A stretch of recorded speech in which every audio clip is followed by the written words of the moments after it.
All right, guys. Welcome. I'm getting started here with our Health Knox series. Today is going to be the salty truth, all about salt intake and robust health. Now, if you're joining us live or even in the replay, make sure that you can hear me. So give me a reaction, thumbs up. Also, if this is valuable for you or somebody that you know that needs to hear this information, please go ahead, like, share this information, or invite them to our group.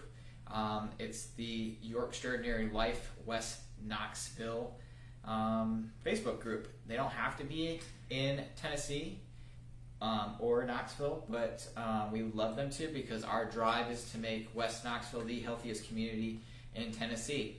So I am, if I haven't met you or you haven't watched any of my videos, my name is Dr. Trent.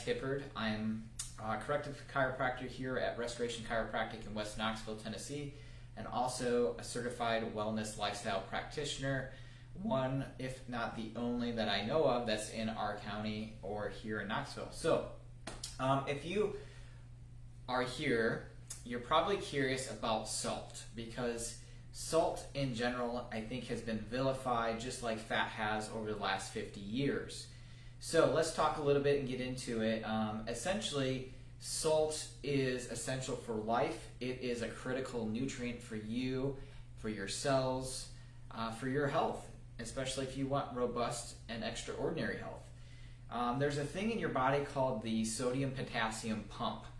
And basically this works on a cellular level. And so these electrolytes, because sodium, potassium, and magnesium are all electrolytes that I will talk a little bit about today, and a lot more about salt, but they help to, this pump, the sodium-potassium pump with the cells, helps to depolarize and also repolarize nerves for them to fire off, meaning that they can communicate the way they're supposed to in a healthy fashion, and also helps with muscle contractions and muscle health as well.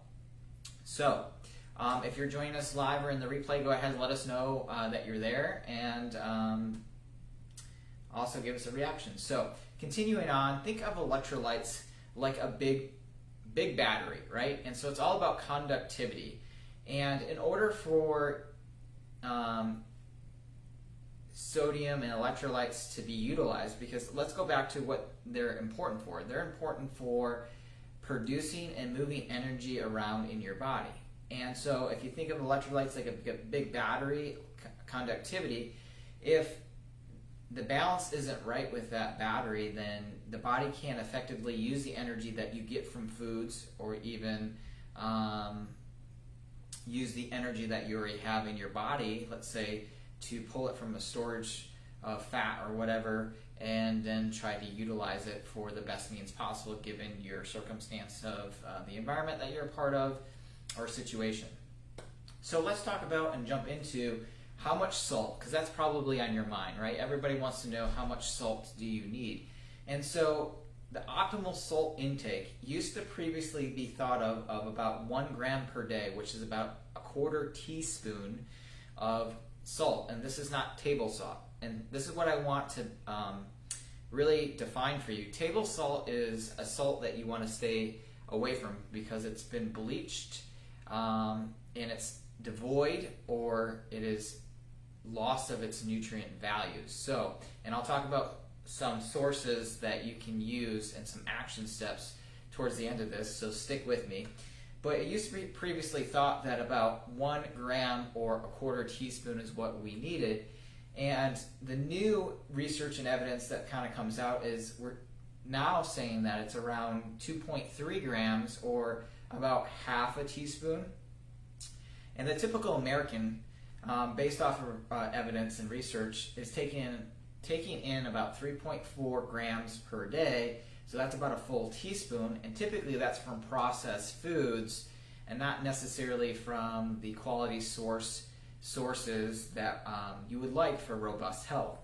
Now, active people, if you're an athlete or just you like to work out and you're active in your physical health, you should be consuming and taking in more due to the loss from sweat and also exhalation, meaning when you breathe out you lose a little bit of moisture as well there. So the sweet spot that we see based off of evidence and research today is somewhere between 1.5 and 4 grams of salt per day. So that gives you about 0.3 teaspoons up to 1 teaspoon of salt a day. Now, when we're talking about gender, women are going to want to shoot for 3 grams or about 3/4 of a teaspoon a day. And men, you want to shoot for 4 grams, which is about a teaspoon a day. Again, if you are an athlete and you're working out or moving a lot more and losing through, let's say, urination, sweat, perspiration, exhalation, you want to bump that intake of your electrolyte, especially salt, up even more. So what's interesting too is that research does show, and how it works with the body, that when you have a higher salt intake from quality sources for the healthy individual, it actually helps curb appetite and cravings for sweets. And so what I mean by that, you will avoid overeating and of course not craving the sweets as much as well. And there's a reason behind that, as I may allude to and talk about. So when we talk about electrolytes, we also have to talk about magnesium and potassium. And what we find, what is interesting, is this, that most of our food supply today is very how it's producing fruits and vegetables and that sort of thing, and also how conventional meat is raised. It's not raised in a way that is natural and conducive, or we have over-farmed, right? And so the soils are actually depleted, even though we have the same fruit and vegetables that maybe looked the same 50 years ago, but the nutrient density or value is very different, especially when we talk about electrolytes. So what's interesting is potassium and magnesium are also super important, not just salt, because they also play a bigger role in impacting on blood pressure. And also, like I talked about earlier, is the sodium-potassium pump. So if you're curious about potassium, you want to shoot for about 2 grams per day. It also helps decrease your risk of cardiovascular events. So that's really important. If you have anybody in your life who has high blood pressure or a tendency to heart disease, you might want to let them know about this. Now, I want to talk about what's on my slide here, and I'm going to get out of the way so you can see it, or actually I'll zoom in.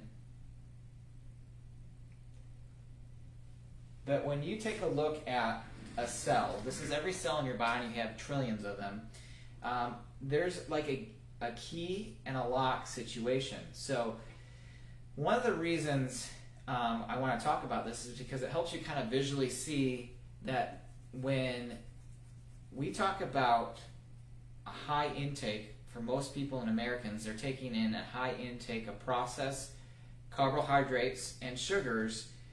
Glucose in general is actually toxic to the body. And so what I mean by that is, at one time you have about 1 teaspoon of blood glucose floating around your system. And so the body knows that it's toxic, and so what it's going to do is release insulin from the pancreas to try to shove that glucose into the cell, as you see here. So there's channels called the glucose channels, and when we have healthy cells and healthy insulin sensitivity, we have plenty of receptors to take in the glucose and, of course, distribute this energy.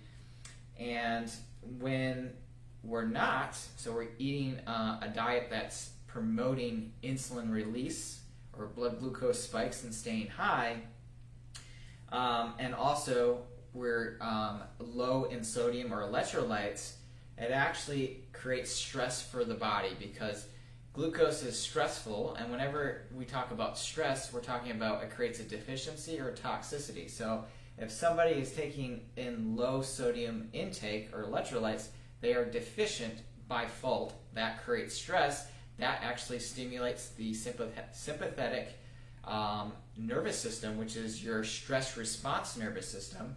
And so what happens is this, that now you don't have as many channels to get glucose and electrolytes into the cell, especially magnesium. And so magnesium is important because it helps with muscle contraction and relaxation, and a bunch of other cofactors, like 300 different factors for the body, but it can't get into the cell and then be delivered energy-wise to where it needs in where the body needs it in order for healing, repair, and immune system. So that's the other part. Whenever we stimulate stress or the sympathetic nervous system, that actually inhibits your immune system. So this is very important to be aware of. So, a couple more topics here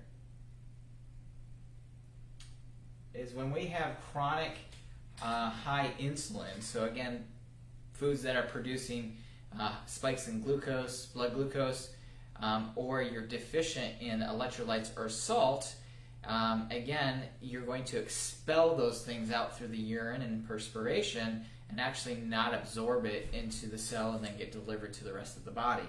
Now, the majority of Americans have high processed intake of sugar from processed grains and sugars in general, and so this is creating what we call insulin resistance, or at least shifting the body into that direction. And so, as I had mentioned, you're going to, when you're more insulin resistant, going to expel more of your electrolytes and your salt and create more of a deficiency and then more of a stress response, and kind of you see how this cycle kind of continues.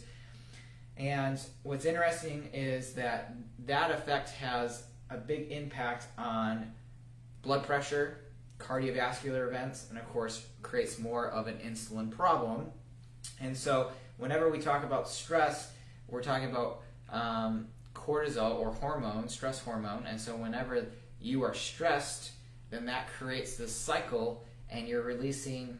What's interesting is when you're stressed out, whether it's from eating low salt or processed grains and sugars that create this stress to the body, that releases or shifts your body into a stress response. That stress response produces and releases stress hormones and can have an impact by 300% for you to actually become more deficient because of sodium and electrolytes. This also has a hard time when we continue down that path to create kidney issues or stress. Now, here is some of your calls to actions.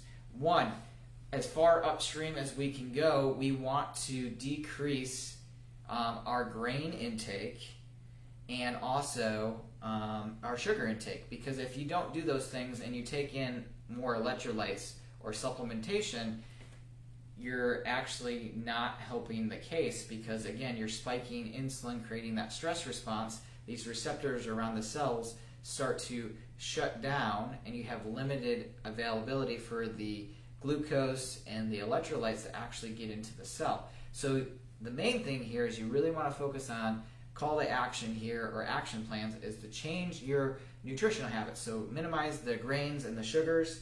You want to add more salts naturally. Some of those examples is going to be your Redmond real salt, Himalayan pink salt, Celtic sea salt, or even these packets by Element, which I really love. They're actually well balanced with sodium, potassium, and magnesium. So if you're part of our office, I have some of these samples for you that you can take home and try, and there's 3 different flavors to try those.